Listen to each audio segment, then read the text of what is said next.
birangiza rero bamuvanye umwuka nyine niyo mpamvu twababaye. Yamusambanya ibyo byari bizwi. Uri umusambanyi kuko ni nabyo ibyo bintu bapfaga kuko agiye kumukubita icyuma bati ndongora umugore iwanjye uhabaza iki. Ngayi ngo ku mukarere ka Gatsibo umugabo yishwe n'uwazaga kumusambanyiriza umugore kuko yari amubujije kuzamugarukira mu rugo ukundi. Mu gitondo cy'uyu munsi abaturage mu mudugudu wa Rwisanga mu kagari ka Nyamirama mu murenge wa Gitoki mu karere ka Gatsibo babyutse bajya gutabara mu rugo rwa Donat Ngendahayo baje gushyingura uyu mugabo azize kubuza umugabo wazaga kumusambanyiriza umugore kuzamugarukira mu rugo. Bivuga yuko ngo uyu mugabo wishe Donat Ngendahayo yari asanzwe aza kumusambanyiriza umugore buri munsi ikirenzeho akabikorera iwe ku buriri bwe. Ni inshuro nyinshi ngo yamusangaga ndetse n'abaturanyi bamubonaga bakaza bakamurya kara. Uyu munsi rero ngo nibwo yatashye iwe mu rugo akihagera yumva rwahanye inkoyo yo mu nzi we arabyirengagize kugeza ubwo basohotsemo nibwo yahise amwihanangiriza ati ndakwiyamye ntuzongere kungarukira mu rugo niba kunca inyuma byarabananiye kubireka mujye mujya kubikorera mu gisambu cyangwa se ahandi atari mu rugo rwanjye.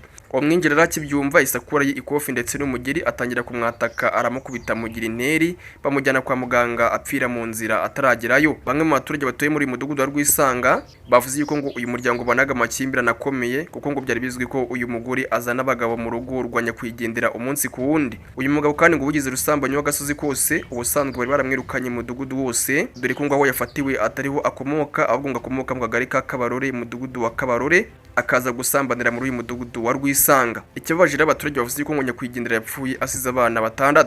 Mu majwi y'abaturage bifuje ko yaba umugabo yishinya kugendera ndetse n'ukabitere yasambanyaga bose bataga muri yombi kuko byari bimaje gufata indi ntera bibakarusho hapfuye umuntu. Frank umunyamanga nshingwabikorwa w'umurenge wa Gitoki yemeje aya makuru avuga yuko ngo uwo mugore yari afite akabari yaguriwe n'uwo mugabo ndetse kandi naho aya mahano yabereye. Byarangiye rero uyu mugore nyakwigendera ajyanywe n'inzego z'umutekano kugira ngo nawe ajye kuryozwa ibyo yakoze bubina bwiza ndetse kandi n'uyu nguyu wishyuye umugabo akaba yafashwe akaba arimo araryozwa ibyo yakoze. Ngaye ngo ko nakagaruka iyi nkuru abiri mu karere ka Gatsibo mu murenge wa Gitoki ngenda cyari mwe Nyabari Obedi na yingiyi ni Obi Time News.